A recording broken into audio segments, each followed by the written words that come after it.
Oi, aluno! Espero que você esteja bem. O nosso assunto da videoaula de hoje é reprodução das plantas. Então, nós vimos anteriormente um pouquinho desse assunto, né? E vamos dar continuidade hoje falando agora sobre o reino vegetal e como a reprodução vai acontecer neles. Então, peço que vocês continuem fazendo as suas anotações de caderno, principalmente em relação aos exercícios, e mantenham tudo organizado. E também, gente, enviem o que vai ser pedido lá pela plataforma, né? É só clicar lá no anexo e está enviando para mim aí todas as atividades que serão pedidas, ok? Então, acompanhem a aula e qualquer dúvida, não esqueçam de digitar lá também que eu estarei respondendo o mais rápido possível, ok? Vamos então ver um pouquinho aí sobre a reprodução das plantas. Vamos lá. Então, no reino vegetal, a reprodução também permite a continuidade das espécies, assim como no reino animal. E ela é muito necessária para a questão da variabilidade genética, para a questão da continuidade nos processos, né, de formação de novas plantas, nos processos de alimentação principalmente, e também na continuidade da produção de oxigênio aí através da fotossíntese, ok? Então, isso é um destaque importante inicial aí para vocês. Todas as plantas se reproduzem, independente de ter flor ou não. Por que eu estou dizendo isso? Porque nós aprendemos anteriormente que o principal órgão reprodutor das plantas é a flor. Porém, existem outros meios de reprodução que não necessariamente dependem da flor. A flor é o principal, né? É o mais atrativo da planta, é o que vai permitir a polinização, mas também existem outros meios. Então, vamos lá, analisando aí a foto com flor. Existe um processo de polinização que é feito aqui dentro, né? Lembrem que a flor ela tem a parte masculina, a parte feminina, e a polinização ela vai acontecer da parte masculina passando o pólen para a parte feminina. E quando ocorrer essa fecundação, após o processo de desenvolvimento que vocês estão vendo aqui no ciclo, é gerado um fruto. O fruto vai guardar o embrião, que é, digamos que o filhote da planta, tá bom? Sem a flor, ocorre também uma forma de reprodução, só que não tem a formação de um fruto. Ocorre a formação de um esporo. E esses esporos, que são células que vão gerar novas plantas, vão ser liberados aí no ambiente, através do vento, através da água, e também darão origem aí a novas plantas. Então, que fique claro, a reprodução ela vai acontecer com ou sem a presença da flor, ok? Vamos dar continuidade aqui. E como surgem as sementes? Então, vamos lembrar que semente, ela vem a partir do fruto. Vamos entender aqui. Elas são meios de reprodução. Então, elas vão surgir de uma fecundação, tá? Então, ela é a junção da parte masculina e da parte feminina. E essa fecundação vai dar origem a uma semente. E essa semente, quando plantada, vai germinar e dar origem ao fruto. Vou mostrar aqui a flor para vocês, que aí vai ficar bem fácil de entender. Então, a flor é o principal órgão aí de reprodução da planta. Na flor eu tenho a parte feminina, vou destacar aqui para a gente poder entender melhor, ó. Essa aqui é a parte feminina da planta, aonde aqui dentro vai ficar o ovário. E essa aqui é a parte masculina. A parte feminina é chamada de gineceu e a parte masculina é chamada de androceu.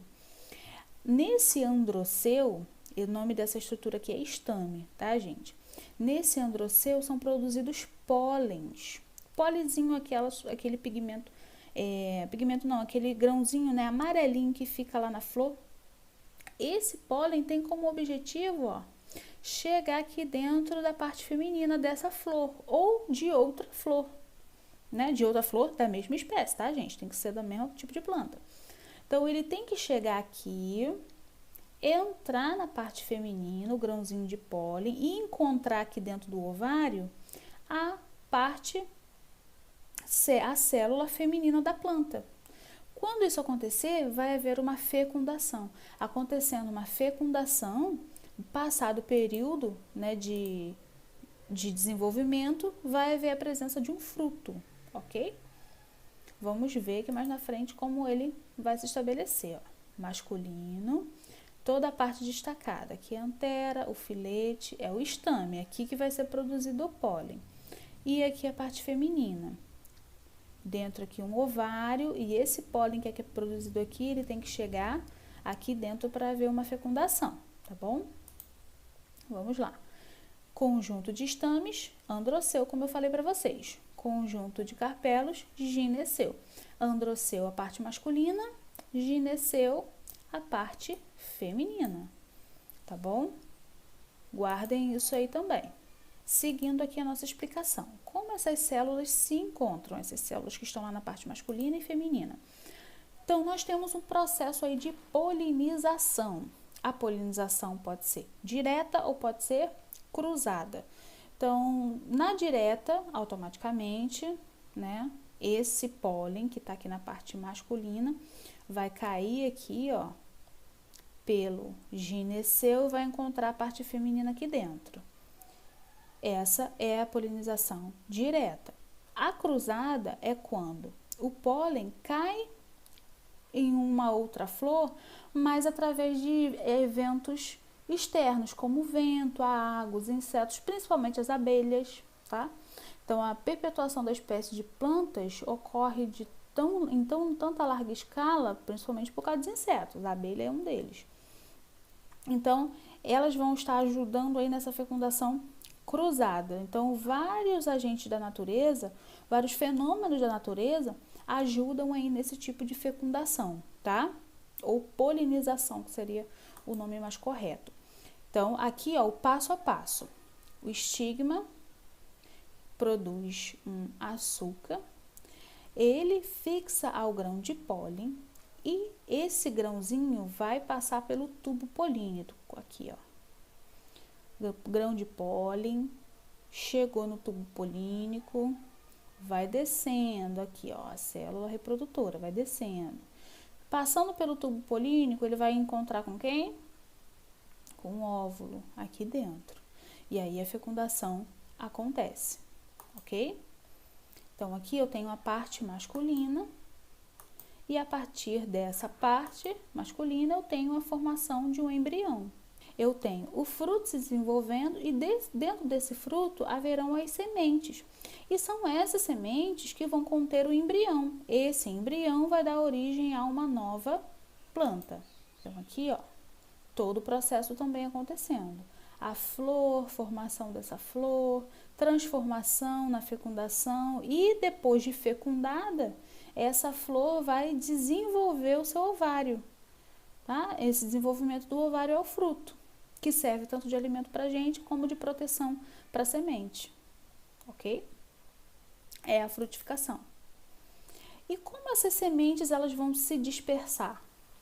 Né? Também através da água, do vento dos animais.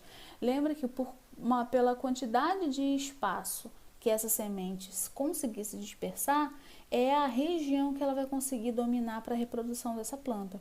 E o objetivo é esse, as plantas conseguirem conquistar o maior espaço possível, porque elas irão produzir mais oxigênio, irão melhorar o desenvolvimento da vida dos outros animais. Então, a disseminação de sementes é muito necessária aí para a sobrevivência da planta e para a nossa também. Frutos. Os frutos, como eu falei anteriormente, eles vão servir de alimento para a gente, sendo que eles têm classificações. Eles podem ser carnosos ou secos. Esses aqui dessa parte da imagem, né, a maioria deles a gente come, tá? Então, vocês conhecem bem, são os frutos carnosos. Geralmente eles são bem doces, bem saborosos. E aqui eu tenho os frutos secos, né, nozes, castanha. Também nos alimentamos deles, são ótimos, né? Germinação. A germinação vai ser o processo de desenvolvimento da semente. Então, toda vez que eu plantar a semente em um ambiente adequado, onde eu tenho solo fértil, onde eu tenho água, onde eu tenho iluminação, essa semente vai se desenvolver. E o desenvolvimento dela, que é a germinação, vai gerar uma nova planta. E essa planta vai crescer, se desenvolver e recomeçar todo o processo aí pra gente, tá? Todo o processo de fotossíntese, produção de folhas, depois crescimento, produção de flores, produção de frutos, produção de sementes e depois um novo ciclo, tá? Então aqui, ó, tá o local adequado que essa semente deve cair. Próximo à água, né, em um solo fértil. Então, uma sementinha pequenininha pode gerar aí uma grande árvore, né? Então, por isso que elas são muito importantes aí para o nosso desenvolvimento e por isso que as plantas têm que ser respeitadas, né, mantidas. É importante a gente ter essa consciência, né, de preservação do ambiente, de preservação da cobertura vegetal do nosso ambiente, ok? Então, esse aí foi o assunto reprodução das plantas. Espero que vocês tenham entendido. Não deixem de colocar, né, as dúvidas e também as atividades que são pedidas lá na plataforma. Estaremos fazendo aí mais alguns exercícios sobre esse assunto no livro, né? Então, deixem tudo organizado o máximo possível e até o nosso próximo encontro aí nas videoaulas. Tchau, tchau para vocês!